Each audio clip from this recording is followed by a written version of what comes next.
हरे कृष्णा साथियों, मैं प्रवीण ठाकुर।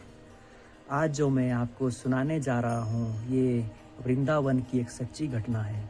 इसे आंखें बंद करके सुनिएगा ताकि आपको ठाकुर जी के साक्षात दर्शन हो सके। बात बहुत साल पहले की है। चांदनी रात थी, मंदिर के द्वार बंद हो गए थे। धीरे धीरे बाजार भी बंद होने लगा था। चारों तरफ चांद की चांदनी छाई हुई थी। चांद की रोशनी में यमुना नदी, भगवान जी का भवन, राधा रानी जी का महल, कुंज की गलियां, पेड़ पौधे, निधिवन बहुत सुंदर लग रहा था। ठंडी ठंडी हवा चल रही थी। कुछ लोग पान की दुकान पर खड़े थे। पान की दुकान से एक व्यक्ति अपने घर की तरफ बढ़ा। उसने देखा कि रात के 11 बज चुके हैं। सारा बाजार बंद हो चुका है। गलियां सुनसान है, लेकिन एक दुकान से रोशनी अभी भी आ रही है। एक मिठाई की दुकान, एक हलवाई की दुकान। वो व्यक्ति वहां गया और उसने देखा एक बूढ़े बाबा अभी भी लड्डू बना रहे थे। उस व्यक्ति ने कहा, बाबा रात के 11 बज गए हैं, आप अब भी मेहनत कर रहे हैं, घर जाइए, विश्राम कीजिए, रात बहुत हो गई है। बाबा ने हंसते हुए कहा, बेटा क्या करें, पापी पेट का सवाल है, काम तो करना ही पड़ेगा। सुबह किसी का ऑर्डर है, इसलिए लड्डू बना रहा हूँ। फिर उस व्यक्ति ने हरे कृष्णा बोला, राधे राधे बोला और वहाँ से घर की तरफ निकल गया। बाबा फिर से लड्डू बनाने में व्यस्त हो गए।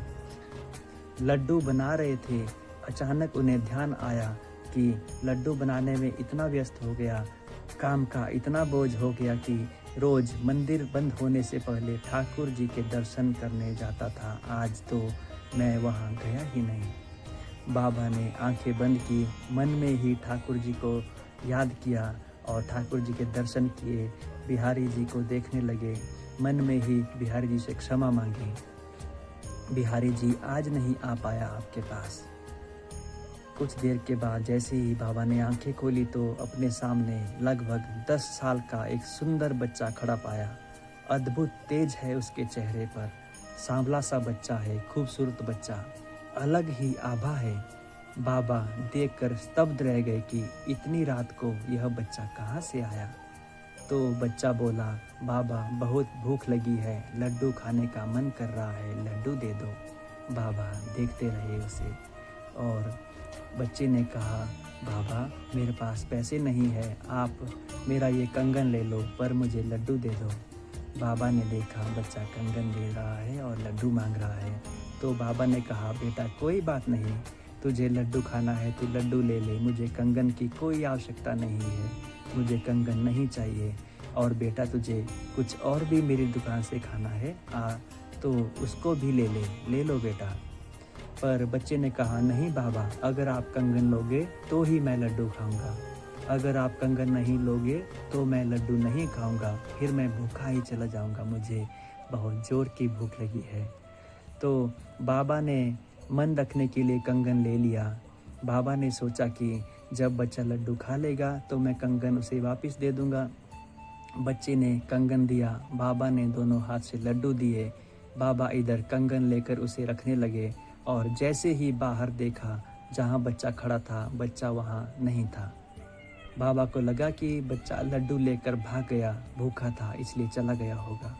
फिर बाबा ने सारा काम पूरा किया, दुकान बंद की और घर की तरफ जाने लगे। जाते जाते भी उनके मन में एक ही बात आ रही थी कि बच्चा बहुत सुंदर था और संस्कार कितने नेक थे, लड्डू मुफ्त में नहीं लेना चाहता था। बहुत रईस परिवार का बच्चा लग रहा था, अमीर परिवार का बच्चा लग रहा था। फिर बाबा सोचने लगे कि अगर इतने ही अमीर परिवार का बच्चा था तो वो भूखा कैसे था और अकेला क्यों आया था, कहीं माता पिता से नाराज तो नहीं था, और माता पिता को भी उसका ध्यान रखना चाहिए था। रात्रि बहुत हो गई है, ये सोचते सोचते घर पहुंच गए, बिस्तर पर लेट गए, लेकिन दिमाग से उस प्यारे बच्चे की छवि नहीं हट रही थी। वह खूबसूरत बच्चा उन्हें बार बार याद आ रहा था।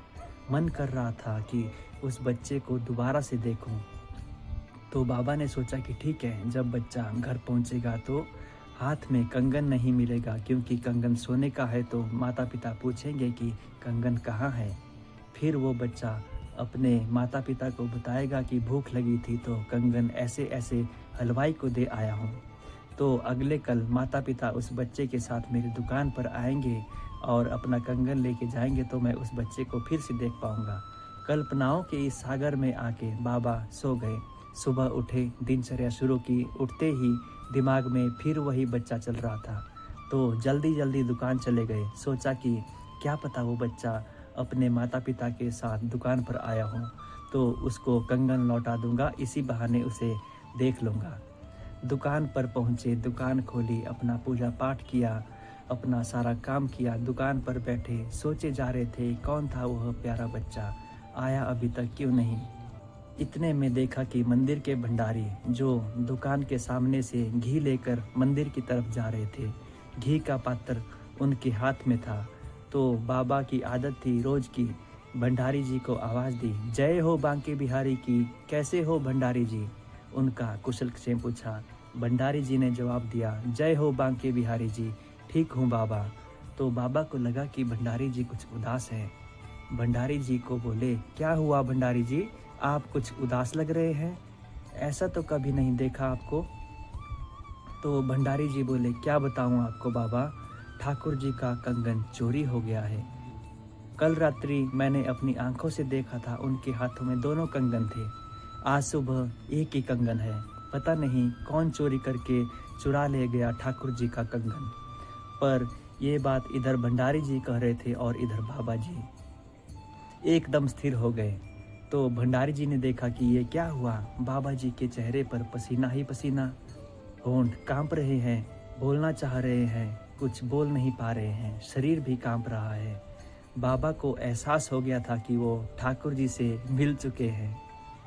ठाकुर जी आए थे रात को, लेकिन कैसे बोले। ठाकुर जी को देखने के बाद जुबान कहाँ रह जाती है आदमी के मुंह में। वो ठाकुर जी हैं, उनकी ऊर्जा ही अलग है। पूरा ब्रह्मांड उनकी ऊर्जा से चलता है। भंडारी जी ने कहा, क्या हुआ बाबा। बड़े कांपते हुए हाथों से वो कंगन उठाया। भंडारी जी ने पूछा, क्या यह ठाकुर जी का कंगन है। भंडारी जी हैरानी से, बाबा ये आपके पास कंगन कहाँ से आया। हाँ यही है ठाकुर जी का कंगन। बाबा ने भंडारी जी को सारा वृतांत सुनाया। आंखों से अश्रु बह रहे हैं। बताने लगे कि मेरे कन्हैया रात को आए थे मेरे पास, भूखे थे मेरे कन्हैया। बोले कि कंगन ले लो बाबा, मुझे लड्डू खाने हैं। आप अगर कंगन नहीं लोगे तो मैं लड्डू नहीं खाऊंगा, मैं भूखा ही चला जाऊंगा। बाबा रोते रोते और सारी बात बताते रहे। भंडारी जी को याद आया कि कल रात्रि ठाकुर जी को लड्डू का भोग ही नहीं लगाया था और भंडारी जी कंगन लेकर उनके पास से वापस चले गए। इधर बाबा अपने कन्हैया को याद करते रहे, अपने कृष्णा को याद करते रहे। यही है मेरे ठाकुर जी की माया। आप दिल से याद करोगे तो वो जरूर प्रकट होंगे। किसी के पास भी आ सकते हैं। आप जानते नहीं हैं, हम सब के साथ वो हर पल रहते हैं। हम दिल से याद नहीं करते, और जब आप दिल से याद करोगे, आत्मा से याद करोगे, यकीन मानना ठाकुर जी आपके सामने जरूर आएंगे।